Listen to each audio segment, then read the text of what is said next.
The Chicago Bulls show some heart, but ultimately lose a game against the Sacramento Kings in a game that was very much close to a playoff atmosphere type game. We're going to talk about that loss. We're going to break it all down. We're also going to talk about Billy Donovan's decision not to play Patrick Williams in the fourth quarter and where the Bulls currently sit right now in that play-in race. We're going to get into all that and more right after this. You are now tuned in to Chicago Bulls Central, your number one place for all Chicago Bulls news and content.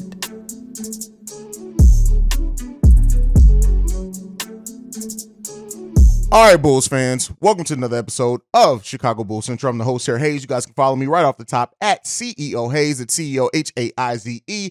And let's go ahead and jump into it. The Chicago Bulls had a tough loss. And if you watched my video yesterday morning, you know that one of the things that I did discuss is how are the Bulls going to respond whenever Zach LaVine does have another cold shooting night. And we got to see the answer to that today. And even though Zach, DeMar, and Vooch all over 20 points in this game, it was not enough. And overall, the team shot cold. But Zach LaVine's cold shooting, 7 of 22 from the field, it definitely hurt the Chicago Bulls. Now, that's not all on him, right? That's not to blame the loss entirely on him. Every player at some point is going to have a cold shooting night. And not only did Zach, but the team as a whole had a cold shooting night, going 38 of 97 for 39% from the field. You're not going to win a lot of games shooting that percentage off the top, right? As a team, if you shoot below 42%, you start getting into the area where it's very difficult to win. But when Zach LaVine, who's really been the motor of the Chicago Bulls offense for so long, also has a cold shooting night going 7 of 22 from the field, even though he did hit some much needed buckets in the second half of the game to kind of change the momentum,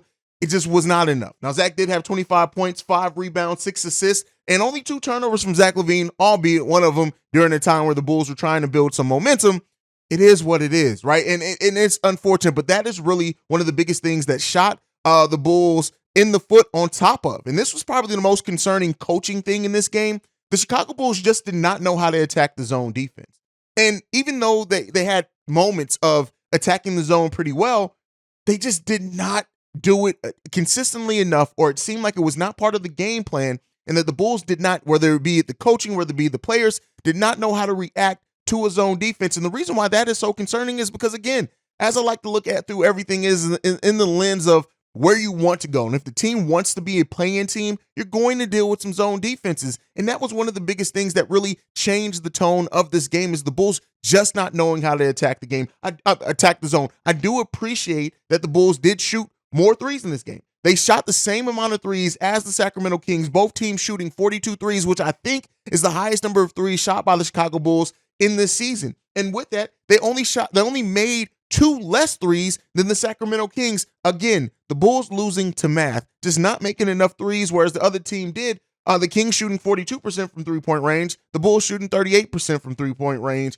Just if the Bulls would have made just one more of those threes to get closer to the Sacramento Kings, that game's then tied and we're going into overtime, which then, again, woulda, coulda, shoulda. If it was a fifth, we'd all be drunk. So, that's what it plays into, but it's still like, the Bulls they didn't shoot the ball well enough to be in this game. It's great that they were in this game, and it's great that the Bulls did have a very good first half. And when you really look at this game, it was the third quarter that did the Bulls in. The Bulls won every single quarter of this game. They won the first, the second, and the fourth quarters of this game, outscoring the Kings in all those quarters. But the third quarter, having a deficit of 15 points in the third quarter, is what really killed the Bulls in this game. So while we can point to the cold shooting, while I can point and use Zach LaVine shooting as well, and then not attacking the zone well enough as a team overall, the thing is, you can't keep having these quarters in which you let teams just come in and absolutely kill you. Balanced attack. That's one of the things I've been preaching on the show for a while. But even with that, Vooch, even though he had statistically an okay game, 20 points, 14 rebounds, going 0 for 7 from three-point range, again, showing that either it's the scheme, it's the players, or whatever it is, not attacking the zone. Nikola Vucevic should have been on that block. Nikola Vucevic should have been in the paint. This Sacramento Kings team does not have shot block. And so because of that, we should have been trying to push the pace. We should have been trying to get to the lane. We should have been trying to get to the free throw line. And we just didn't do that. And Nikola Vucevic shooting as many threes in this game as what he did definitely hurt this team as well. But let's be clear. As much as Patrick Beverley is a leader, as much as Patrick Beverley did do some great things, Patrick Beverley having 11 points in this game, but him and Ayo Dosunmu going a combined 2 of 12 from the field is not going to cut it. Both of them only making one shot each and both having 3 points. It's not going to cut it if you're going to be a starter playing against a playoff team. It's just not. And so that definitely hurt the Bulls last night. And shout out to DeMar DeRozan for having one of his best games over the last few games. He goes 10 of 20 from the field for 50%. He also goes 4 of 6 from three-point range, which you don't see a lot from DeMar DeRozan. And one of the things I did talk about in my video yesterday as well, DeMar DeRozan shooting the three more and hitting them at a decent clip makes the other team have to guard him at the three-point line. If you do that, it usually helps. Now, we didn't attack the zone, but with as many threes as DeMar DeRozan shot in this game and made, it should have opened up more of a space for Nikola Vucevic to operate down low. Again, ain't going to just blame the players, not going to just blame the coaching staff, but it is a thing. But DeMar DeRozan having a good game, shooting that last-minute three and getting fouled on that tied the game, and we just could not, play defense well enough down the stretch to hold on or send that game into overtime. But, kind of is what it is there. The Bulls give up yet another huge lead, another double-digit lead to ultimately go to a loss. And I think they lead the league in blown leads this season, and that is a super big concern. One of the things that I said over on Locked On Bulls last night is that Billy Donovan not only sometimes struggles at making adjustments, this is a game that I think he adjusted to the initial thing kind of well. I like the game plan they came into the game with. But it's the adjustments to the adjustments that Billy Donovan does not do well. And when we saw the Sacramento Kings, they came out in the second half with a game plan and an attack pattern that just worked. Domantas Sabonis did hit some crazy shots that were well guarded, as did De'Aaron Fox, as did a lot of players on the Sacramento Kings team. But the fact of the matter is they shot the ball better, 48% from the field. When you shoot that well from the field, it's like it's hard to overcome. And keep in mind, one of the things with the Bulls is that other teams have just been getting more shots off against us. The Chicago Bulls got almost 20 more shots than the Sacramento Kings did in this game, but they shot it at a much worse percentage, and that is what hurt the Chicago Bulls in this game. Patrick Williams as well having a good game, and we're going to talk about him here in a second, but it's tough, man. It's tough to watch this game, and this was definitely a tough loss, but the team did show some heart in it. It's not one of those losses that I'm coming out like, you guys didn't show any heart. You didn't care. You got punched in the face, and it didn't matter. No, this team did show some heart down the stretch of the game. Yes, they did not make shots, but they absolutely showed heart in the way that they played, except that third quarter. That third quarter is probably the biggest issue here with that, and De'Aaron Fox is just that guy. Let's just be clear here. De'Aaron Fox was just playing on another level, and what I've been saying for a lot this season is that when the Bulls face teams that have guys that go into that mode where they're just like, we're not losing tonight. We are not losing tonight. We're going to get it done. I'm going to make the shot, whatever. When the Bulls face those type of teams, they have not fared well over the course of the season. Now, there are a couple of decisions that Billy Donovan did make down the stretch of this game that are going to be talking points for the next 24 hours because we know how Bulls fans are. One of those is the decision on not using Patrick Williams in the fourth. And the reason why that bothers me is that Patrick Williams, who has had an up and down season at times, who has probably been more consistent coming off the bench, you have to reward your players and build their confidence when they're playing well. Patrick Williams in this game, 5 for 12 from the field, 4 rebounds, 2 assists, 4 steals. And not just one of those steals where they just happen to land in his hands. No, 4 actual steals where he was playing good defense, tipped the ball, and got it. One block as well from him, 13 points. He had the highest plus minus of any Chicago Bull with plus 13. He had this to say after the game. As a competitor, you always want to close a game. But for me, it's just whether I was on the court or off the court, what can I learn from it? What can I learn from this situation until next time? Great mindset from Patrick Williams. But let me be clear here. Billy Donovan not trusting his player, not rewarding a player who played well in the game is a coaching issue. It's a coaching philosophy issue. And again, for a coach that was touted as coming in and development being a big part of that, how are you developing players when you sit them in crunch time and they've been playing well in the game? You had Ayo Dosunmu out there who defensively, Ayo ain't gave us nothing. Like, let's be clear here. This was one of Ayo Dosunmu's worst defensive games, and he's really taken a step back defensively. And so Patrick Williams absolutely should have been in this game, and his play dictated that. When you do not reward a player who has had their struggles, but who is playing well, who is playing solidly, hitting big shots for you, playing good defense for you down the stretch, and you don't have them out there because you are in love with a 4-guard lineup, it's a coaching problem. Like I gave you the not attacking the zone because maybe that's a coaching thing. But one thing coaches do decide is who is in or out of the game. And when Patrick Beverley fouled out, Patrick Williams was probably the one playing the best overall defense. And yeah, he doesn't have the best lateral quickness. Yeah, he gets caught on screen sometimes. Yeah, guards can take him off the dribble at times. One thing that Patrick Williams did do well in this game is allowing the right amount of space to where he can use his length for players that were quicker than him to try to, if they did try to take him off the dribble, he was able to use his length to deter them from doing that. We did not reward Patrick Williams in a game where Patrick Williams was damn good out on the court for us today. And that is a coaching issue. And that is just, you're not building that. When you don't build the confidence in your players, how are you going to rely on them? You're hoping for a playing spot. You're trying to fight to a playing spot. And if you're going to get there, you're going to need your bench, your role players, your young players to have some confidence going in to that postseason play. And right now, Billy Donovan, whether he realizes it or not, he is Jim Boylan the hell out of Patrick Williams and some of these other younger players.